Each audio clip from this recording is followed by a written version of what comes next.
जय सिया राम। तो कल तक हमने अपने प्यारे कथा रसिक श्री सीताराम जी को श्रवण कराया कि किस तरह आज मीराबाई जी के बाहरी सहारे, भक्ति पथ के साथी, एक बहुत बड़े सपोर्टर, वो आज उनका साथ छोड़कर चले गए। सांसारिक पति भोजराज जी, उनका देहांत हो गया। ठाकुर जी की प्राप्ति हुई, लेकिन उन्हें ठाकुर जी स्वयं आए उन्हें लेने मीराबाई जी की कृपा से। लेकिन अब संसार की दृष्टि में तो वे सब ये क्या जाने कि ठाकुर जी की प्राप्ति हुई और ये सब। वे तो यही जानते थे कि मीराबाई जी के कारण ही इनका देहांत हुआ है। हमारे राजकुमार, हमारे भोजराज चले गए हैं, यही ऐसी है। तो अब तो सब जगह मीराबाई जी की बुराई। वहां की बड़ी बूढ़ी आई और मीराबाई जी की चूड़ियां फोड़ने के लिए जिद करने लगी, सिंदूर हटाने के लिए कि ये वेश अब त्यागो, विधवा का स्वरूप लो। लेकिन मीराबाई जी वहां रुदन करे कि नहीं नहीं, मेरे पति तो अमर है, मेरे पति गिरधरलाल हैं, मैं क्यों अपनी चूड़ियां फोड़ूं। ये भोजराज मेरे पति नहीं, ये तो मेरे मित्र थे, इनके जाने से क्या अंतर पड़ता है। मेरे पति गिरधरलाल है, उन्हीं के नाम का मैं सिंदूर धारण करती हूँ, उन्हीं के लिए मैं चूड़ियां धारण करती हूँ। तो आप ऐसा ना कीजिए, ये सब मत कीजिए, मेरी चूड़ियां ना फोड़े। लेकिन कोई ना माने, सब जगह उनकी बुराई हो, सब उन्हें भला बुरा कहें कि ये कैसी है, पति के जाने के बाद भी श्रृंगार धारण करना चाहती है। लेकिन मीराबाई जी की भावस्थिति कौन समझे, उनके तो पति गिरधरलाल है ना, कोई सांसारिक जीव तो नहीं। लेकिन किसी ने बात ना मानी और जबरदस्ती उनका श्रृंगार हटा दिया गया। क्या करती, बहुत दुखी हुई, ठाकुर जी की ही शरण में रही, लेकिन कुछ नहीं कर पाई। और इधर राज्य की दृष्टि से अब तो बाबर को अवसर मिला। उन्हें पता लगा कि राणा सांगा के पुत्र की मृत्यु हो गई है, कमजोर है अभी वो, मानसिक रूप से इमोशनली वीक है, तो अब उन पे आक्रमण किया जाए। तो बाबर ने आक्रमण की योजना बनाई। राणा सांगा ने खुद को संभाला, सब राजपूतों को इकट्ठा किया। सबसे बड़ा युद्ध माना जाता है वो राजपूतों और बाबर का। बहुत बड़ा युद्ध लड़ा गया, 2 लाख राजपूत युद्ध में शामिल हुए मुगलों के अगेंस्ट, उनके खिलाफ बहुत भयंकर युद्ध लड़ा गया। राजपूतों के शौर्य वीर में कहीं कोई कमी नहीं, वो तो बहुत निडर, बहुत उत्तम युद्ध लड़ते थे।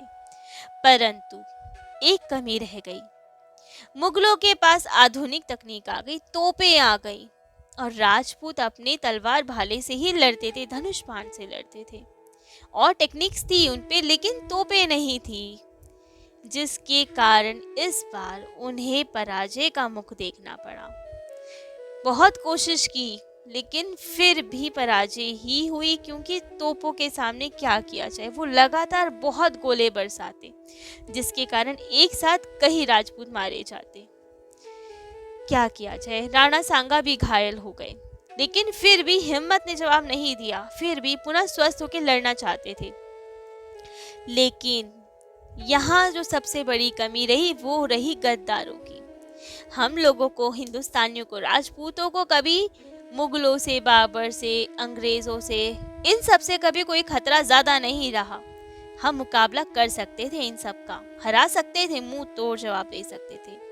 खतरा हमेशा रहा गद्दारों से, जो हमारा बनकर उनके साथ मिले रहे, हमें ही धोखा दिया।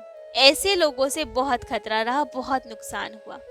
इन्हीं सब के कारण उस वक्त भी मुगलों ने कब्जा किया और बाद में अंग्रेजों ने। यही सब हुआ। राणा सांगा को भी गद्दार के हाथों नुकसान उठाना पड़ा। वे तो दवाई लेके स्वस्थ हो रहे थे, लेकिन किसी गद्दार ने उनकी दवाई में ही विष मिला दिया, जिसके कारण वे ज्यादा युद्ध नहीं लड़ पाए और मृत्यु को प्राप्त हो गए। अब क्या किया जाए। राजगद्दी आई रतन सिंह जी के पास, जो बहुत अच्छे राणा थे। मीराबाई जी को कभी किसी ने ऐसा कष्ट नहीं दिया। जो वे अपने पदों में राणा का जिक्र करती हैं, वो ये नहीं थे। वो उनके सबसे छोटे देवर राणा विक्रम थे, जो बहुत दुष्ट थे, बहुत ही ज्यादा दुष्ट। कलयुग के ही अवतार मान लीजिए उन्हें, तो इतने दुष्ट थे। बाकी इनके पति तो बहुत सपोर्ट करते थे, इनके ससुर जी भी और रतन सिंह जी भी। वहां तो हर राजा को राणा कहा जाता है, इसलिए ही राणा की उपाधि दी गई थी। तो उन्होंने भी बहुत अच्छे से राज्य किया, मीराबाई जी का सपोर्ट किया, क्योंकि उनके भाई साहब तो ये आज्ञा दे के ही गए थे उन्हें। लेकिन जो राणा सांगा की 3 पत्नियां थी, सबसे बड़ी पत्नी उनके पुत्र थे मीराबाई जी के पति, मंझली जो रानी थी उनके पुत्र थे रतन सिंह जी, और जो सबसे छोटी रानी थी हांडी रानी, उनके पुत्र थे विक्रम, और उन्हीं की पुत्री थी उदाबाई, जो दोनों बहुत दुष्ट थे। तो अब हांडी रानी को अपने पुत्र को राज्य दिलाना था। तो कहा जाता है, कोई कोई ऐसा मत है कि रतन सिंह को भी उन्होंने जहर देके मार दिया। बहुत कम समय राज्य किया रतन सिंह ने, फिर वो मृत्यु को प्राप्त हुआ। और अब राणा बने विक्रम सिंह, जिन्होंने मीराबाई जी पे बहुत अत्याचार किए, बहुत षड्यंत्र रचे इनके खिलाफ। हांडी रानी ने, विक्रम ने और उनकी पुत्री उदाबाई ने, सब ने मिलकर बहुत षड्यंत्र रचे। तो अब विक्रम जी ने तो भिजवा दिया संदेशा मीराबाई के पास कि अब ये जो कथा कीर्तन है, तुम्हारा पैरों में घुंघरू बांध के नाचना है, ये सब नहीं चलेगा हमारे राज्य में। हाँ, ये कोई भैया का राज्य नहीं है, ना रतन सिंह का राज्य है, अब तो हमारा राज्य है, हमारे हिसाब से चलेगा सब, कोई कथा कीर्तन नहीं होगा। लेकिन मीराबाई जी कहाँ किसी से डरने वाली, उन्हें किसी की चिंता नहीं, किसी की परवाह नहीं, उनका कथा कीर्तन वैसे ही चलता रहा। रतन सिंह ने कहा अपनी माँ से कि मैं मरवा दूंगा इन्हें, अभी तलवार लेके जाता हूँ। लेकिन रानी ने मना किया कि आप राजा हैं, अभी अभी तो राजा बने हैं, यदि आप ऐसा करेंगे तो पूरी जनता में विरोध हो जाएगा, आपकी बदनामी होगी। तो क्यों ना हम ऐसे कोई तरीके निकाले जिससे मीराबाई जी की मृत्यु भी हो जाए और हम पे कलंक भी ना लगे। तो यहीं से सिलसिला स्टार्ट हुआ प्रपंचों का, षड्यंत्रों का मीराबाई जी के खिलाफ। विक्रम जी ने तो आते ही 1588 में वे राणा बने, आते ही सब मंत्रिमंडल को भी बदल दिया, जो उनके पिताजी के समय के थे, क्योंकि वो बहुत वफादार थे, सही सलाह देते थे, और इन्हें चाहिए थे चापलूस लोग जो इनकी हाँ में हाँ मिलाए, इनकी तारीफें करें। सब बदल दिए, जनता पे कर बढ़ा दिया गया, खूब अत्याचार होने लगे उन पे, हर तरह से पैसे लेने चाहे, अपनी तानाशाही चलानी चाहिए। मीराबाई जी खूब खटकी इनकी आंखों में, हर तरह से कोशिश करते कि किसी तरह इनको मृत्यु दे दिया जाए। सबसे पहली चाल उदाबाई जी के मन में आई। उन्होंने कहा हमें तो मीराबाई जी को मारने की भी जरूरत नहीं है ज्यादा, क्योंकि मीराबाई जी के प्राण तो उनके गिरधर लाल में बसते हैं, क्यों ना इनके गिरधर लाल को ही चुरा लिया जाए, गिरधर लाल के वियोग में ही मर जाएंगे ये, तो हमें कुछ करना ही नहीं पड़ेगा। तब तो ये आइडिया बहुत अच्छा लगा विक्रम को। राणा विक्रम ने ऐसे ही किया। रात को जब मीराबाई जी ने अपने प्यारे गिरधर लाल को शयन कराया और स्वयं भी सो गई, तब तो उन्होंने अपने दूतों को भेजा, सैनिकों को भेजा, बहुत होशियारी से गिरधर लाल का अपहरण करवा लिया, छुपा दिया उन्हें ले जाके कहीं पे। और सुबह जब उन्होंने देखा तो मीराबाई जी बहुत दुखी, सब और ढूंढे कि गिरधर लाल कहाँ है, उनके बिना तो कहाँ ही प्राण रहे। सब दासियों ने ढूंढा, लेकिन फिर मीराबाई जी को लगा अच्छा मेरे गिरधर लाल जरूर कोई लुका छुपी खेल रहे हैं मेरे साथ, क्योंकि वे तो हमेशा लीला करते ही थे मीराबाई जी के साथ। कई बार ऐसा होता था कि गिरधर लाल छुपा छुपी खेलते थे, कभी कहीं छुप जाते थे, फिर मीराबाई जी ढूंढती थी, तो कभी शैया पे मिलते थे, कभी मंदिर में बैठे होते थे, तो खेलते रहते थे। लेकिन आज बहुत देर हो गई, तो मीराबाई जी अब पद गए, रोए कि इतना मत तड़पाएं आप, थोड़ी देर का ही खेल ठीक है, इतनी देर ना छुपे आप हमसे, इतना विरह सहन नहीं होगा, हमारे तो प्राण निकल जाएंगे। जब मीराबाई जी बहुत रोई तो गिरधर लाल जी प्रकट, वो कहाँ दूर रहने वाले, तो खूब कथा कीर्तन हुआ फिर से। और यहाँ ये सब सुन के, कीर्तन की आवाज सुन के, तो राणा विक्रम हैरान कि अरे ये क्या हुआ, कीर्तन की आवाज क्यों आ रही है, यहाँ तो रोने की आवाज आनी चाहिए थी। तब पता चला कि ठाकुर जी तो आ गए, चाल हमारी फेल हो गई। बहुत गुस्सा आया, कहा कि माँ मैं तो या तो खुद अग्नि में कूद जाऊंगा या इसका कुछ करो, मैं इसको बर्दाश्त नहीं कर सकता, इसको मृत्यु देनी ही है कैसे, मुझे ये बिल्कुल नहीं भाती। तब तो उदाबाई ने कहा कि हमने सुना है कि यहाँ पे कोई नरभक्षी सिंह आया है आसपास, जिससे सबको बहुत त्रास है, तो क्यों ना ऐसा ही किया जाए सिंह के आगे मीराबाई जी को डलवा दिया जाए। राणा ने कहा, लेकिन ये कैसे संभव है, सबको पता लग जाएगा। तब उदाबाई ने कहा, नहीं नहीं, ऐसे नहीं करेंगे, योजना के तहत करेंगे। आप सिंह को पकड़वाने सैनिक भेजिए, जिससे जनता का कल्याण हो, आपकी छवि सुधरे थोड़ी। और जब सिंह यहाँ पे आएगा पकड़ के, तो मीरा माई जी के महल की तरफ उसका पिंजरा खोल दिया जाएगा, जिससे वो मीराबाई के महल की तरफ दौड़े और वहां जाके खा जाए उन्हें। हम पे भी इल्जाम नहीं आएगा, हम तो कह देंगे कि गलती से हो गया, और मीराबाई जी का भी प्राणांत हो जाएगा। तब तो ये योजना बहुत पसंद आई उन्हें और कहा, ऐसे ही करेंगे। सैनिकों को बुलाया गया सिंह को पकड़वाने। पकड़ा गया सिंह और उसे छोड़ दिया मीराबाई जी के महलों की तरफ। जैसे ही सिंह देखा, अब सब दासियां घबराई, मीराबाई जी को आवाज लगाई कि मीराबाई जी, सिंह आ गया, भागिए, द्वार बंद कीजिए अपना। उस दिन बाई चांस नरसिंह चतुर्दशी थी, मतलब नरसिंह भगवान का प्राकट्य दिवस। मीराबाई जी वही पूजा कर रही थी। अब तो मीराबाई जी ने देखा सिंह आ रहे हैं दौड़ के, तो वे तो भावाविश, प्रेम भक्ति का भाव जाग गया और कहा, अरे डरती क्यों हो, स्वयं नरसिंह भगवान है ये तो, चिंता ना करो, कुछ नहीं करेंगे हमें। सारी दासियां घबराएं कि मीराबाई जी अब क्या कर रही हैं, ये सिंह है, नरभक्षी, खा जाएगा। लेकिन मीराबाई जी की श्रद्धा में कमी नहीं। पूजन थाली सजाई, सिंह के पास गई। अब ठाकुर जी की भक्ता को तो सिंह भी क्या करे, सिंह भी एकदम शांत। मीराबाई जी ने खूब पूजन किया उनका, सिंह ने भी आराम से पुजवा लिया। जब मीराबाई जी ने दंडवत प्रणाम किया, तो सिंह ने भी अपने आगे के पैर उठा के मीराबाई जी के सर पे रखा। सब देख के हैरान कि मानो स्वयं नरसिंह भगवान सच में आ गए हों इनमें। मीराबाई जी ने उन्हीं की बात खूब आरती स्तुति की और उसके बाद वो सिंह घुर्राता हुआ महल से बाहर निकला, उनके सैनिकों को ही खा गया। लेकिन राणा विक्रम को अभी कुछ नहीं किया और जंगल की ओर भाग गया। उसके बाद वो सिंह की कभी कोई खबर नहीं मिली। ये सब देख के तो राणा हैरान।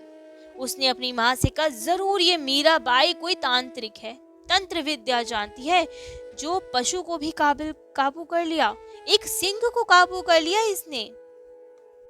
तब तो राणा विक्रम के मन में अति क्रोध कि कैसे भी करके इसका प्राणांत करना है, वरना मैं अपने प्राण नहीं रखूंगा। हम दोनों नहीं रह सकते, या तो ये रहेगी या मैं नहीं देख सकता, नहीं बर्दाश्त कर सकता इसके कीर्तन को। तब तो उनकी माँ ने कहा कि आप चिंता ना करें, इस पर हम कुछ करते हैं। तब विक्रम ने कहा कि क्या करेंगे, कैसे इसको मृत्युदंड दिया जाए, कैसे मारा जाए इसे।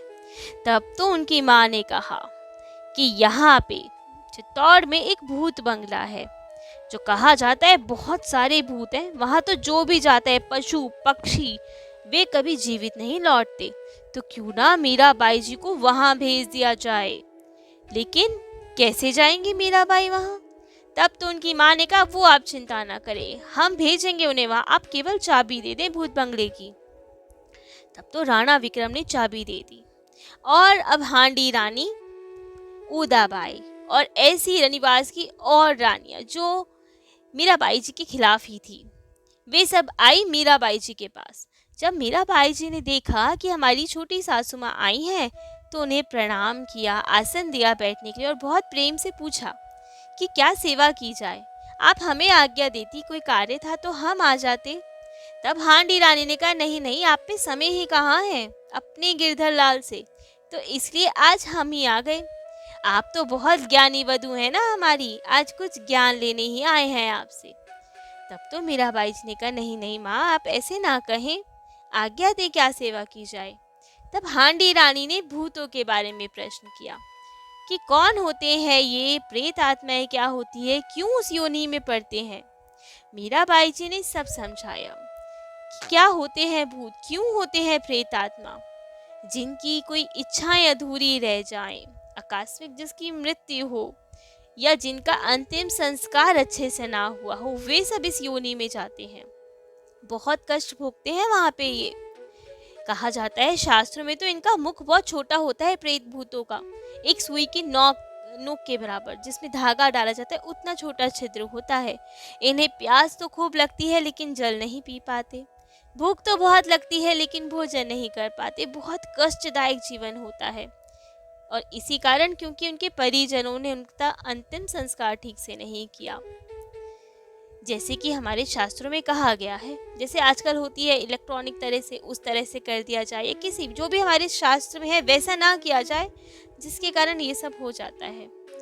तब तो खांडी रानी ने कहा, अच्छा।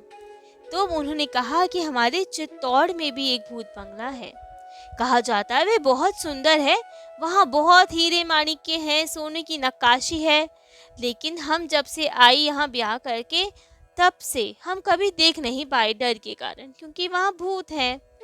अब तो तुम भक्ता हो ना, तुम्हारे सामने भूत क्या करेंगे, तुम तो बची रहोगी उससे। मेरा बाई जी ने कहा, कोई भी वैष्णव हो उसको कहाँ ये सब सताएंगे, हमारे ठाकुर जी है ना हमारे रखवाले, गले में तुलसी कंठी देखकर ही सब भाग जाएंगे, वरना हमारे हनुमान जी महाराज ये सब भक्तों के रखवाले, उनका नाम है, ठाकुर जी का नाम है, तो हमें कुछ नहीं हो सकता, विश्वास होना चाहिए ठाकुर जी पे।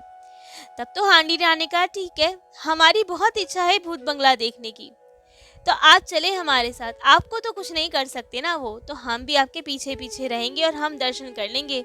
हमें बहुत इच्छा है कि कैसा ऐसा भवन है वो इतना सुंदर, इतने वर्ष हो गए विवाह को, आज तक जा ही नहीं पाए डर के कारण। तब तो मीराबाई जी ने सोचा कि अब मना कैसे करें, पहली बार तो सासू माँ ने कुछ आज्ञा दी, मना करेंगे तो कहेंगे कि बहू कोई बात नहीं मानती। तब तो मीराबाई जी ने कहा, अवश्य, जैसी आपकी आज्ञा, कल चलते हैं। हांडी रानी ने कहा, नहीं नहीं, कल नहीं, आज अभी चलेंगे। अब मीराबाई जी की दासियों को तो सब पता कि ये सब षड्यंत्रकारी है, कोई षड्यंत्र ना हो कहीं। उन्होंने कहा कि महारानी जी रात्रि हो गई है, अभी क्या करेंगी भूत बंगले में जाके, सुबह जाइएगा, प्रकाश भी रहेगा थोड़ा, भय भी कम रहेगा। लेकिन वो तो षड्यंत्र करके आई थी, उन्होंने नहीं माना कि आज ही जाएंगे। तब मीराबाई जी को भी अब वे किससे डरे ठाकुर जी के होते हुए, उन्होंने कहा, ठीक है, कोई बात नहीं। दासियों को वहीं छोड़ा गिरधर लाल के पास। दासियों ने कहा, हम भी चलेंगे, लेकिन मीराबाई जी नहीं मानी कि आप यहीं रहें गिरधर लाल के पास, हम होके आते हैं। और अब सब मीराबाई जी को लेके चली भूत बंगला, आगे आगे मीराबाई जी, पीछे पीछे सब। और जैसे ही भूत बंगले पहुंची, मीराबाई जी तो कहती, आइए सासू माँ, कोई डर नहीं है, आइए आप। उन सब ने तो षड्यंत्र करके मीराबाई जी को आगे धकेल गेट बंद कर दिया भूत बंगले का, और मीराबाई जी अंदर बंद हो गई। सब आ गई वापस। दासियों ने पूछा कि मीराबाई जी कहाँ है, तो कह दिया कि रास्ते में तो साथ ही आई थी। मीराबाई जी ने कहा, हमें कुछ कार्य है, हम अलग जाएंगे अपने महल, तो हम अपने महल आ गए, वो अपने महल की ओर चल दी, उसके बाद हमें नहीं पता। लेकिन मीराबाई जी तो आई कैसे, ना दासियों को कुछ खोज खबर, वे बहुत परेशान कि मीराबाई जी क्यों नहीं आई। और उधर मीराबाई जी अब भूत बंगले में अकेले, अकेले भी क्यों, ठाकुर जी तो थे ही उनके साथ। अब उन्हें दृश्य दिखाने लगे भूत प्रेत, भयंकर भूत, सैकड़ों भूत और सैकड़ों प्रेत पिशाच वहां पे, कोई उल्टा, कोई सीधा, कोई कैसा, अजीब अजीब स्वर आए, कोई चीख रहा है, कोई चिल्ला रहा है, सब और शोर, सब और अलग अलग दृश्य, भूत आदि। लेकिन मीराबाई जी को किसका भय, मीराबाई जी ने तो केवल अपना तानपुरा लिया और अपना कीर्तन करने लगी। प्रेत आत्माएं सब मीराबाई जी के पास आई, पहले तो मारने की, धमकाने की कोशिश की, लेकिन जब उन्हें समझ में आ गया कि इन पे हमारा जोर नहीं चलेगा, ये तो भक्त हृदय है, तब वे सब आए और मीराबाई जी के चरणों में निवेदन किया, कहा कि हे देवी, आपको ठाकुर जी ने लगता है हमारे उद्धार के लिए ही भेजा है, कृपा करें, हमारा उद्धार करें और खूब रहे। अपनी व्यथा बताई, कितने कष्ट में हम, कितना भयंकर जीवन है ये, कितनी निकृष्ट योनि है ये, इससे हमारा उद्धार करें। अब मीराबाई जी भी अब द्रवीभूत, उन सबकी पीड़ा सुन के, परंतु अब कैसे उनका उद्धार करती है मीराबाई जी, क्या होता है आगे, क्या कोई प्रेत इन्हें हानि पहुंचा पाता है, या मीराबाई जी सबका उद्धार कर जाती हैं, ये सब हम अपने प्यारे कथा रसिक श्री सीताराम जी को कल श्रवण कराएंगे। आज के लिए इतना ही। जय जय श्री सीताराम।